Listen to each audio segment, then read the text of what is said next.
This is to particularly address you activists in the social media. Unfortunately, you are people who no longer want to listen. Everybody is talking or typing to post. Few listen, few read to understand with objectivity. Maybe it's because this struggle is taking long to conclude and you're frustrated in the process. We choose to turn our frustration against fellow activists, against people who have consistently and selflessly offered themselves to the struggle. This is the characteristic of a people so oppressed. They cease viewing the oppressor as reason for their suffering and start pointing fingers at each other as a matter of urgency. We need to drop this narrative and refocus our minds to the struggle. Today, I choose to stand on my 2 feet to say the things you need to hear but definitely do not love to be reminded about. We in people's government lost confidence in elections, more so the presidential elections. We are of the view that we must do something more than participating in the elections to dislodge the junta. We, however, consider the general elections and other residual elections a great opportunity and a period that can be used to mobilize people for a final assault on the junta. Accordingly, overtly and covertly, we in people's government are investing a lot of energy in preparing ourselves towards that direction. When there is an election, we participate because elections give us space to mobilize and also test out our systems. That is why today we are greatly disappointed with our candidate for Kabong, District Woman MP. We cry for the lost opportunity to hold rallies in Karamoja. It's a pity that my sister failed to resist the temptation and backed down from the race. Prepare your mind to bear the pain of political betrayals, because we shall receive more of such cases as we move closer to 2021 elections. Some will get compromised, but that won't fail the struggle. It is true that a few of us have won elections and we are in parliament to engage the junta, even at that platform, but we still do not expect much. We use those positions as painkillers to soothe our people as we endeavor to find a cure for the dictatorship in the country. In summary, we in people's government decided to wage a non-violent war against the junta, and the battles are on. We have comrades who have declared that their strategy is to defeat the junta at polls by overwhelming him with massive support and votes to be gunned at the polls in 2021. This sounds an interesting move in that it's cheap, easy, and quick. I do not have any problem with any group of comrades that are set to liberate us. But if I may ask, how is the pro-poll change activists preparing our side for the 2021 show? Basically, the 2021 general elections commenced in that the Electoral Commission is rearranging polling stations and creating new constituencies for local council elections. On the other side, NERA is continuing with the exercise of registering people and issuing Ndagamundu. I wonder whether we have any team on ground making a follow-up on this exercise. I wonder whether we have serious candidates in each and every constituency and at all levels who are monitoring what is going on, the way I'm doing in Mukono, where I have an electoral interest. To compete in the 2021 general elections in a manner that will overwhelm the junta, we need 135 qualifying, strong and aggressive men and women to stand as district chairmen, heading equally aggressive aspiring councillors for every sub-county. We need 135 women MPs by 2021 with A-level education, strong to carry themselves through the campaigns for themselves and for the presidential candidate. We shall also need 5 workers, already members of the workers' unions, to compete for workers' seats in parliament.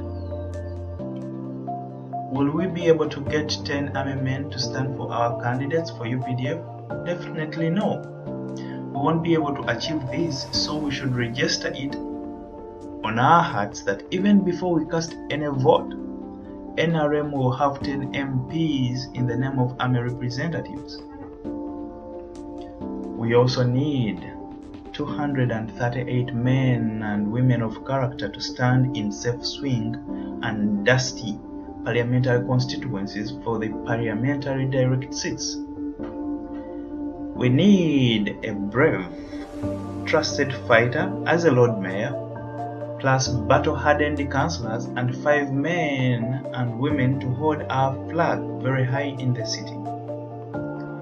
Equally, we need 32 men and women to command our forces in the municipalities as mayors.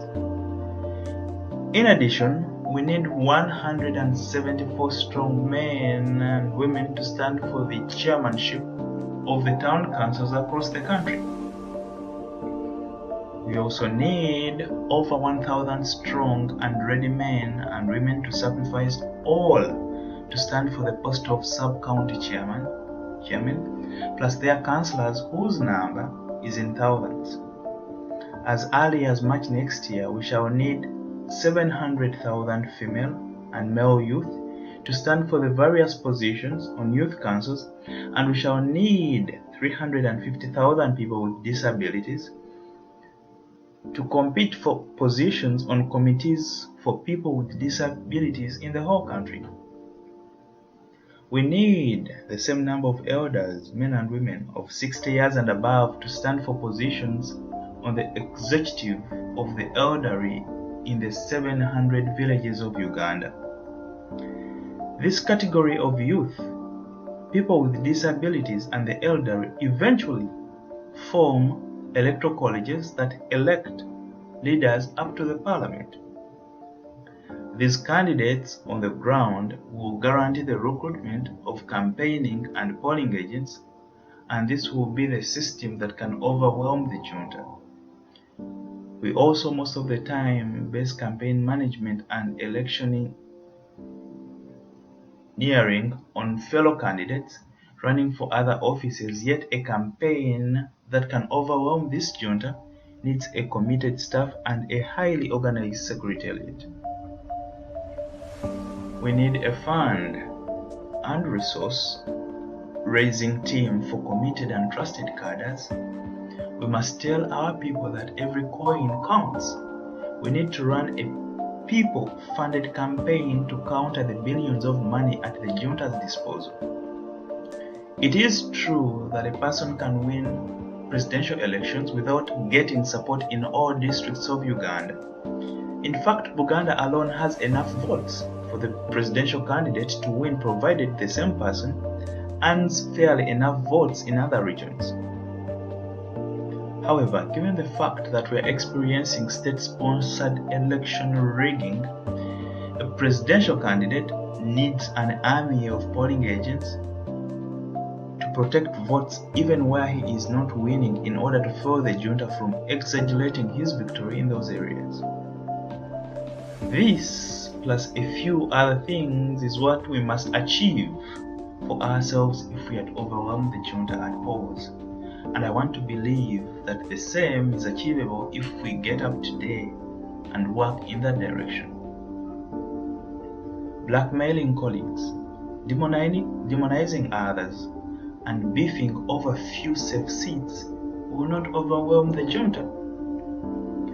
Leading ourselves in an aggressive campaign and elections whose results we are ready to defend to the very end, or mobilizing for a mass uprising, are the two available options we have at the moment. And to me, there is no difference between the two strategies. I'm not highlighting this to discourage your comrades. I'm raising this to wake up ourselves and battle for our country. There will not be any shortcut. We have to walk the full length of the journey, the walk to freedom. I'm also not placing this assignment on any single person. To do so would be to act with cruelty. This is our shared responsibility. Each one of us, change agents, should be standing somewhere or campaigning for someone at all levels. If we get out and stand for all these positions, from Abim to Zombo, even before any one of us wins an election, we would have sent a strong message to the junta. This is the structure our joint presidential candidate can head as he leads us to the promised land. The junta that imprisoned us scattered this country to make it difficult for us to challenge the status quo. We must rise up and meet the challenge. The good thing is that we are not short of people. We have the numbers. Let everyone know that he or she is the change we seek. This is the communication from Bachireke Nambooze Betty, a shadow minister of information and the spokesperson of the people's government. End of communique.